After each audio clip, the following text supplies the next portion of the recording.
Halo, what's up guys? Gue lagi di kampus sekarang. Ini mau ngurus sesuatu hal. Nanti gue bakalan kasih tips teman-teman.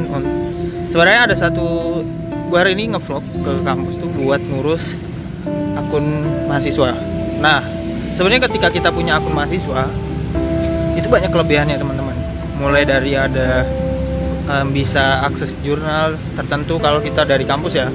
Ketika perpus kita punya langganan kayak gitu, atau ya keperluan biasanya artikel juga sih kalau teman-teman punya punya akun mahasiswa, biasanya enak untuk buat kayak research guides atau Google cendekia yang dibuat, yaitu lebih ke penulis itu dan banyak lagi sebenarnya. Nah, hari ini teman-teman saya bakalan ngurus email studentnya itu. Sebenarnya udah telat banget sih, udah setahun kuliah di UM tapi belum sempat ngurus itu. Kita lihat ID-nya buka atau enggak hari ini. Nah, nanti ketika kita ngurus ini, fungsinya itu biar bisa login di Office gitu. Karena kalau kita gunain akunnya student, biasanya nanti Office-nya itu gratis. Oke. Ini gue lagi ke bagian IT. Oke, kita ngurus dulu teman-teman. Nanti gue bakal kasih lihat kalau udah selesai ya. Check it out.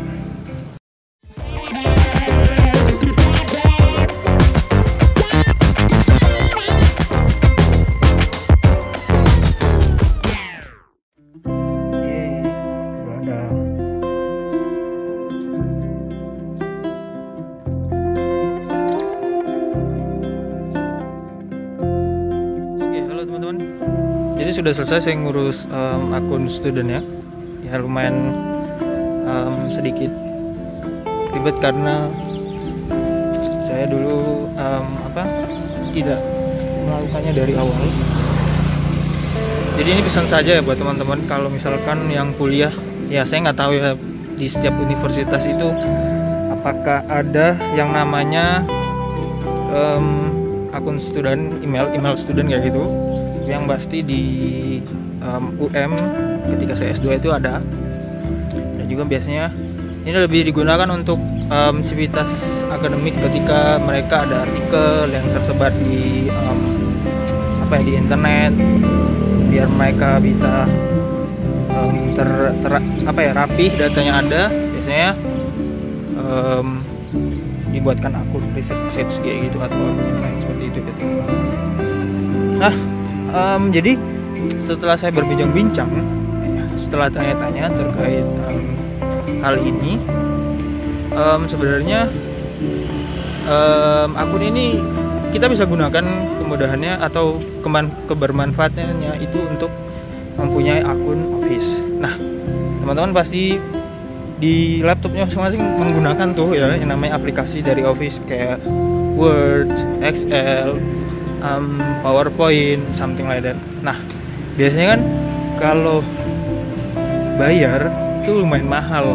1 tahun per bulannya itu kalau nggak salah saya lihat Office itu harganya 600 atau berapa ya? Kayak gitulah, sekitar itu teman-teman. Nah, tapi kalau misalnya teman-teman punya akun student itu free semua. Jadi bisa pakai semua aplikasi di Office ya, yang saya sebutkan tadi, dan ada juga yang lain seperti Noted atau aplikasi yang lain terkait aplikasi Office ya. Itu free semua, bisa digunain, dan fitur-fiturnya benar-benar legal, kita nyaman menggunakannya. Beda banget ketika kita menggunakan yang versi crack kayak gitu. Nah, tapi kalau teman-teman menggunakan akun student untuk Office, itu Office-nya yang seri 365 ya, bukan Office 2018, 19 atau 16, itu bukan ya, tapi Office 365. Nah, itu Office yang teman-teman bisa gunakan ketika punya akun student, untuk teman-teman bisa gunakan free semua aplikasinya. Oke? Itu saja terkait cerita bagaimana saya membuat akun student saya atau mengaktifkan student saya yang karena sudah waktunya yang cukup lama saya tidak bisa aktif. Tadi juga saya tempat tanya-tanya terkait hal-hal ini juga. Keuntungan lain yang kita punya kalau kita punya akun student itu adalah karena sekarang kan kita pembelajarannya ini ya virtual menggunakan Zoom atau Google Meet. Nah, biasanya menggunakan Google Meet ketika semua orang yang menggunakan itu dalam satu organisasi, mereka nggak perlu lagi ketika bergabung itu harus di accepted gitu sama hostingnya. Enggak. Jadi ketika kita sesama organisasi, satu organisasi ya katakanlah semua student misalnya punya student yang buat hosting itu student emailnya student UM. Nah, tapi ketika yang mau join itu menggunakan akunnya student UM, itu biasanya langsung termasuk tanpa perlu di accepted sama hostingnya. Nah, itu adalah keunggulan yang lain atau manfaat lah, kebermanfaat kita menggunakan email student. So itu aja pesan-pesan dari saya.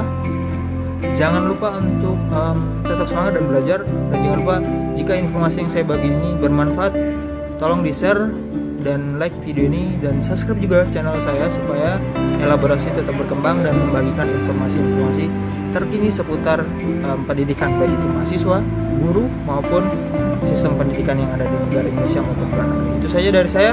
See you di video selanjutnya. Salam pendidikan. Oke teman-teman, terima kasih yang sudah nonton videonya dari awal sampai akhir. Jadi jangan lupa untuk nonton video yang lain ya di sini.